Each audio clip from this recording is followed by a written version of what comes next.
Frog and Toad Are Friends by Arnold Lobel. It's the title page. Table of contents.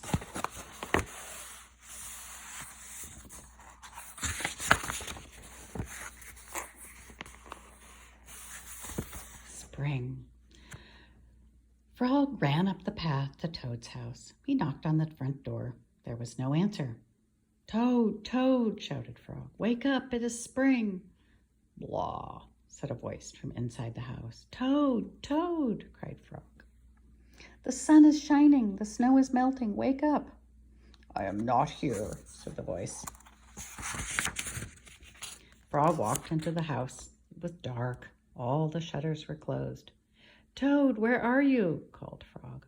"Go away," said the voice from a corner of the room. Toad was lying in bed. He had pulled all the covers over his head.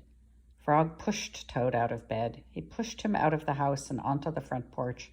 Toad blinked in the bright sun. "Help," said Toad. "I cannot see anything."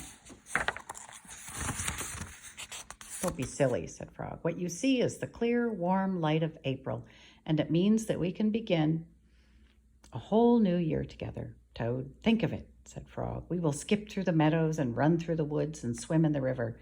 In the evenings, we will sit right here on this front porch and count the stars." "You can count them, Frog," said Toad. "I will be too tired. I'm going back to bed."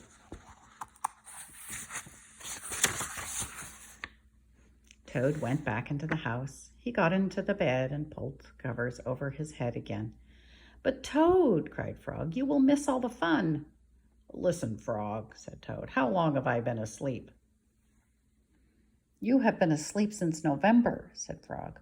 "Well then," said Toad, "a little more sleep will not hurt me. Come back again and wake me up at about 1/2 May. Good night, Frog." "But Toad," said Frog, "I will be lonely until then." Toad did not answer. He had fallen asleep. Frog looked at Toad's calendar. The November page was still on top. Frog tore off the November page. He tore off the December page and the January page, the February page, and the March page. He came to the April page. Frog tore off the April page too. Then Frog ran back to Toad's bed. "Toad, Toad, wake up! It is May now." "What?" said Toad. "Can it be May so soon?" "Yes," said Frog. "Look at your calendar." Toad looked at the calendar. The May page was on top. "Why, it is May," said Toad as he climbed out of the bed. Then he and Frog ran outside to see how the world was looking in the spring. The story. One day in summer, Frog was not feeling well. Toad said, "Frog, you are looking quite green." "But I always look green," said Frog. "I am a frog." "Today you look very green, even for a frog," said Toad. "Get into my bed and rest." Toad made Frog a cup of hot tea. Frog drank the tea, and then he said, "Tell me a story while I am resting." "All right," said Toad. "Let me think of a story to tell you." Toad thought and thought, but he could not think of a story to tell Frog. "I will go out on the front porch and walk up and down," said Toad. "Perhaps that will help me to think of a story." Toad walked up and down on the porch for a long time, but he could not think of a story to tell Frog. Then Toad went into the house and stood on his head. "Why are you standing on your head?" asked Frog. "I hope that if I stand on my head, it will help me to think of a story," said Toad. Toad stood on his head for a long time, but he could not think of a story to tell Frog.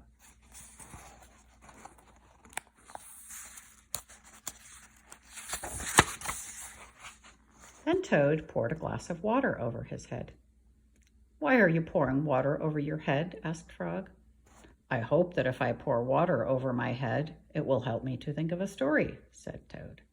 Toad poured many glasses of water over his head, but he could not think of a story to tell Frog.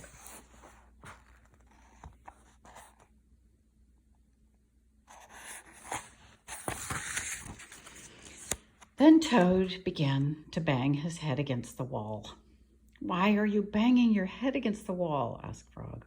"I hope that if I bang my head against the wall hard enough, it will help me to think of a story," said Toad. "I am feeling much better now, Toad," said Frog. "I do not think I need a story anymore." "Then you get out of bed and let me get into it," said Toad, "because now I feel terrible."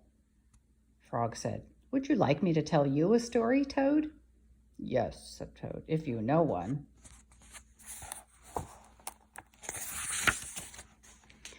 "Once upon a time," said Frog, "there were two good friends, a frog and a toad. The frog was not feeling well. He asked his friend the toad to tell him a story.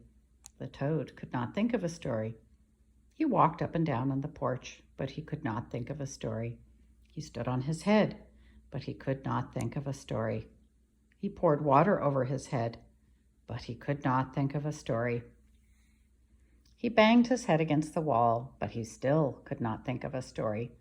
Then the toad did not feel so well, and the frog was feeling better, so the toad went to bed, and the frog got up and told him a story. The end. "How was that, Toad?" said Frog. But Toad did not answer. He had fallen asleep.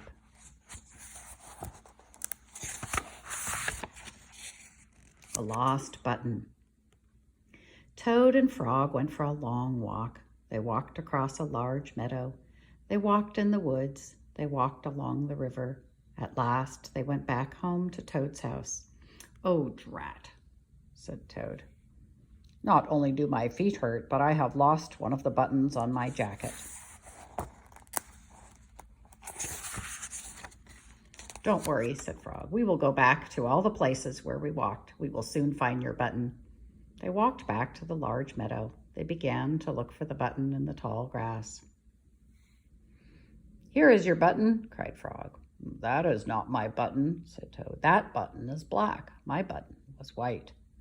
Toad put the black button in his pocket.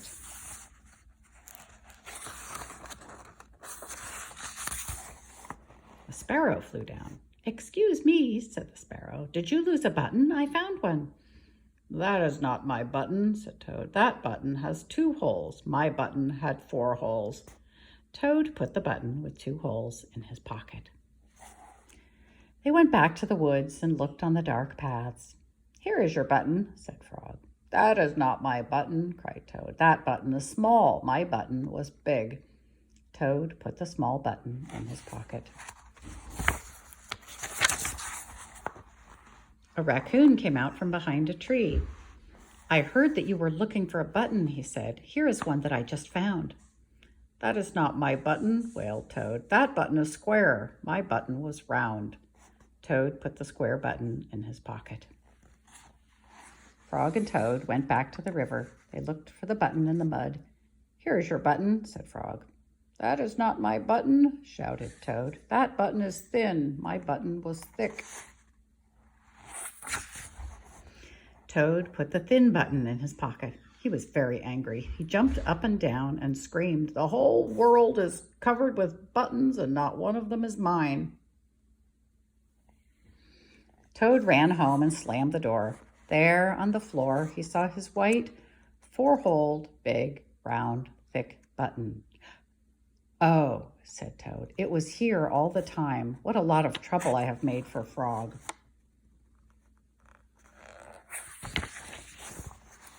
Toad took all of the buttons out of his pocket. He took his sewing box down from the shelf.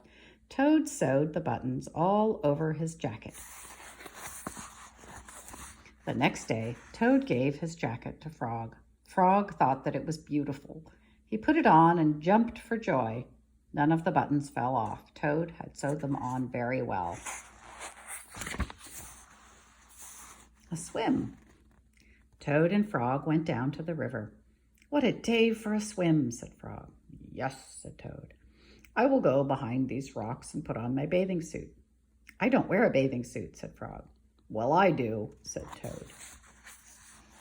"After I put on my bathing suit, you must not look at me until I get into the water."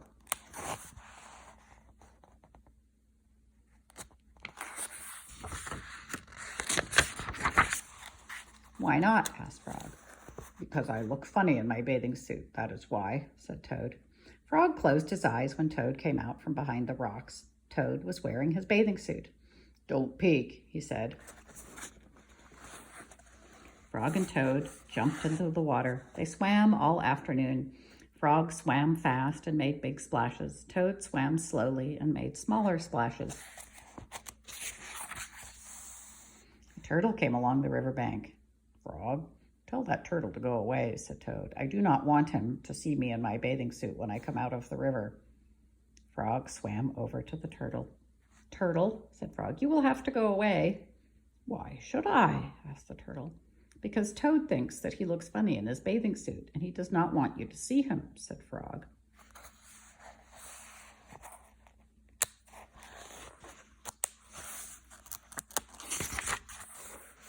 Some lizards were sitting nearby. "Does Toad really look funny in his bathing suit?" they asked. A snake crawled out of the grass. "If Toad looks funny in his bathing suit," said the snake, "then I, for one, want to see him." "We want to see him too," said two dragonflies.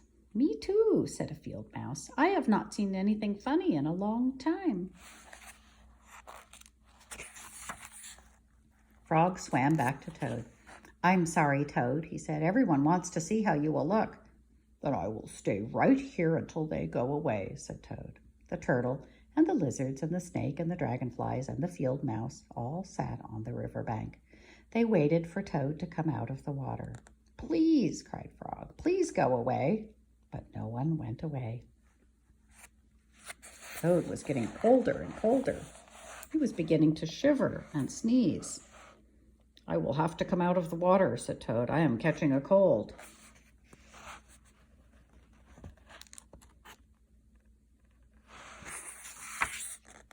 Toad climbed out of the river. The water dripped out of his bathing suit and down onto his feet. The turtle laughed, the lizards laughed, the snake laughed, the field mouse laughed, and Frog laughed. "What are you laughing at, Frog?" said Toad. "I'm laughing at you, Toad," said Frog, "because you do look funny in your bathing suit." "Of course I do," said Toad. Then he picked up his clothes and went home. The letter. Toad was sitting on his front porch. Frog came along and said, "What is the matter, Toad? You are looking sad."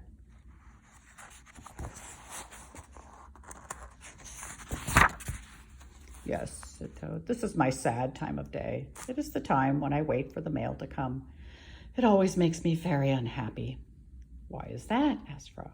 "Because I never get any mail," said Toad. "Not ever?" asked Frog. "No, never," said Toad. "No one has ever sent me a letter. Every day my mailbox is empty. That is why waiting for the mail is a sad time for me." Frog and Toad sat on the porch, feeling sad together. Then Frog said, "I have to go home now, Toad. There is something I must do." Frog hurried home. He found a pencil and a piece of paper. He wrote on the paper. He put the paper in an envelope. On the envelope, he wrote, "A letter for Toad." Frog ran out of the house. He saw a snail that he knew. "Snail," said Frog, "please take this letter to Toad's house and put it in his mailbox." "Sure," said the snail, "right away."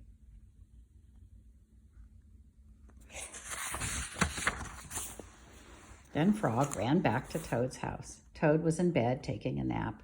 "Toad," said Frog, "I think you should get up and wait for the mail some more."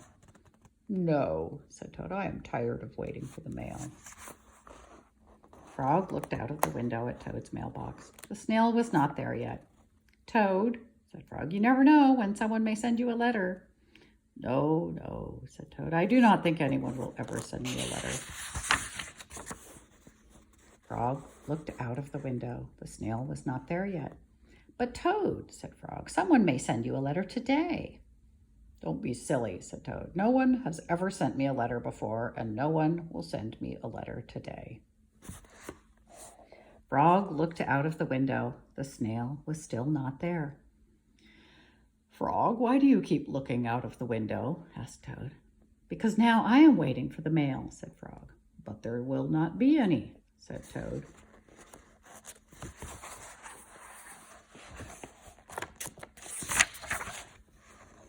Oh, yes, there will, said Frog, because I have sent you a letter. You have, said Toad. What did you write in the letter? Frog said.